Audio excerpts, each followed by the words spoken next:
Sadhguru, the next question is something that we've sourced from the audience, and it's been a personal question as well, which is that when we're on this journey of life, we tend to set a lot of short-term goals, and when we don't achieve them, we don't know how to deal with failure. And that is something we all deal with a lot at U of T in specific, but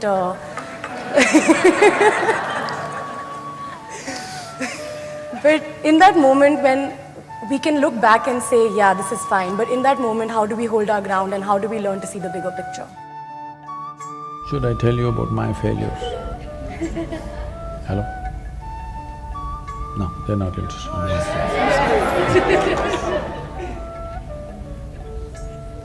I have some friends who want to know about my failure.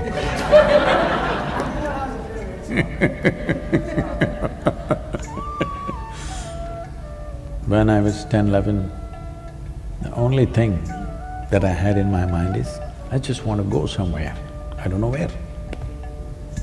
So those days if I got 5 rupees, 5 rupees was lots of money.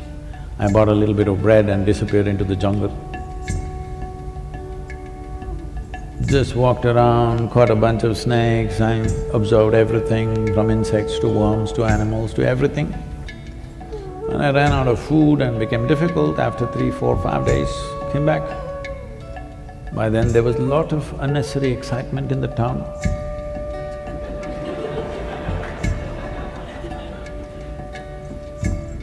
Police complaints, searching all over the place, looking into the morgue, all kinds of things.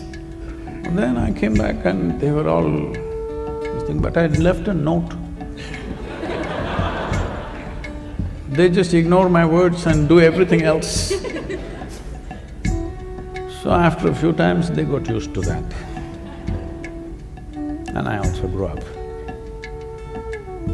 So I didn't know where, but I just wanted to go somewhere. All I knew was somehow the known situations was kind of containing me. I just wanted to go somewhere. The moment I got a bicycle, I cycled across South India. And I got a motorcycle, I crisscrossed India many times. And I was stopped at the national borders. So I decided the only thing is I do some business, make some money and ride across the world. Where? I don't know, simply want to ride. So I thought I'll get into business. So I got in, became far more successful than most people would imagine in a short span of time. So one to another, I started half a dozen businesses, became very successful, everything. Then everybody was clapping their hands except me.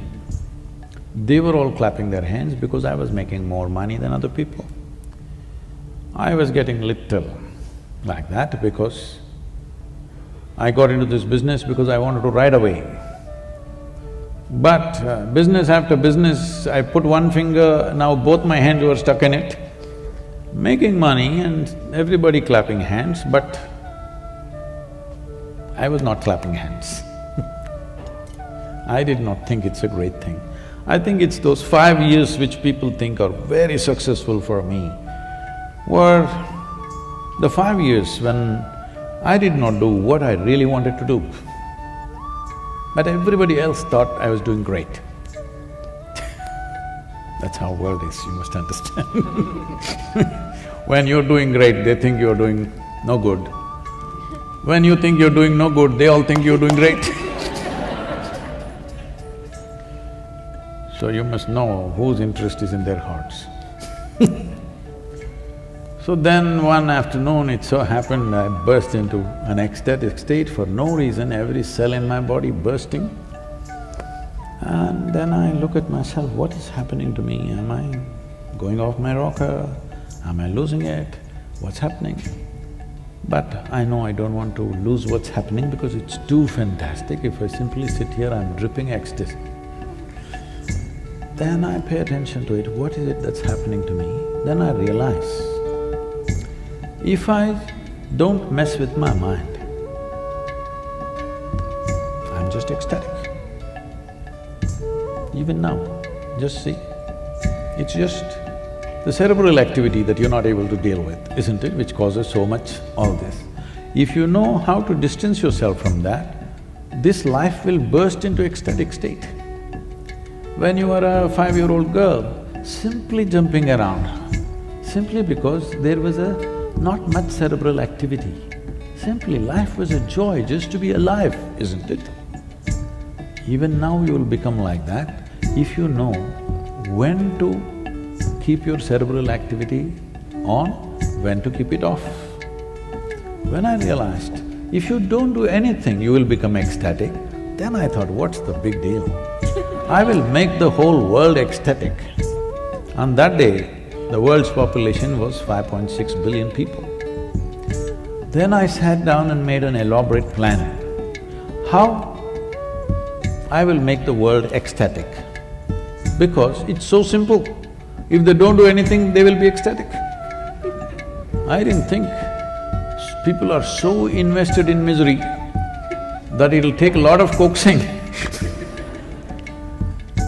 Then I made a plan, in 2.5 years' time, I can very easily make the world ecstatic. I thought I will execute this plan. Because you are a consulting business person, I'm telling you. I had everything clear-cut, because this is this simple.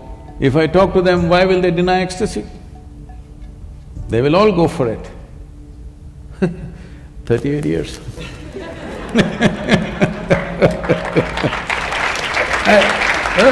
Don't do this. You're clapping at my failures.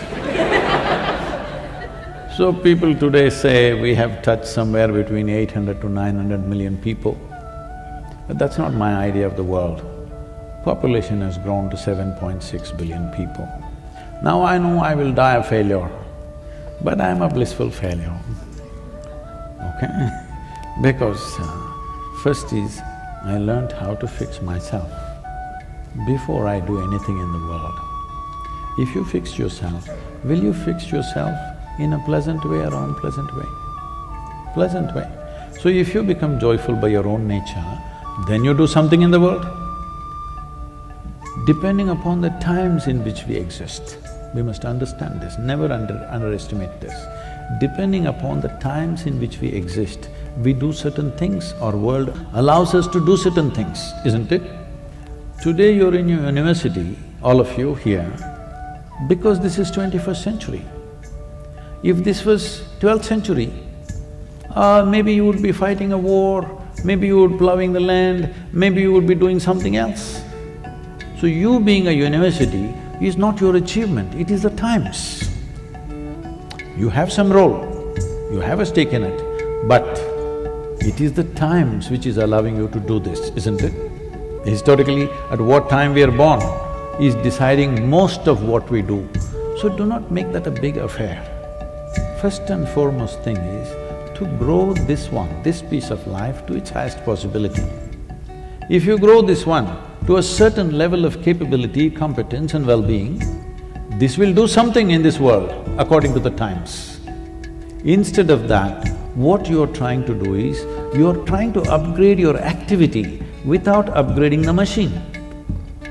It is like you took an old beat-up pickup truck, I won't name the brand because they're just across the Great Lakes.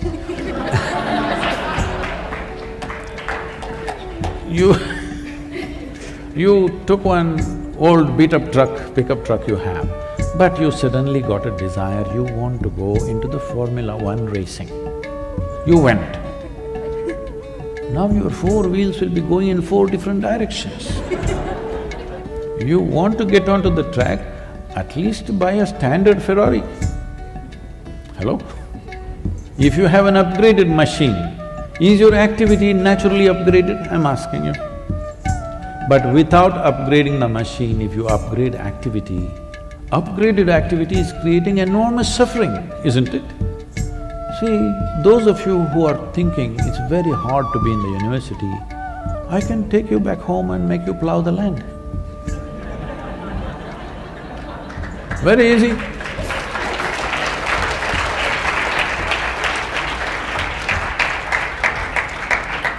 You don't know what it is.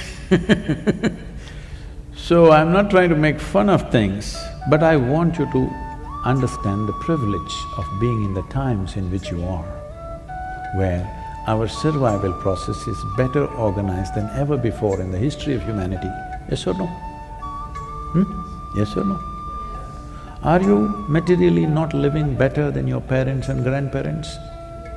Unless your father was a Maharaja in India or something, no, you're common. So, definitely you're living better than them, isn't it? Especially all of you young women who are here, I want you to acknowledge this, that this is the best time to be a woman on this planet. It never was this good.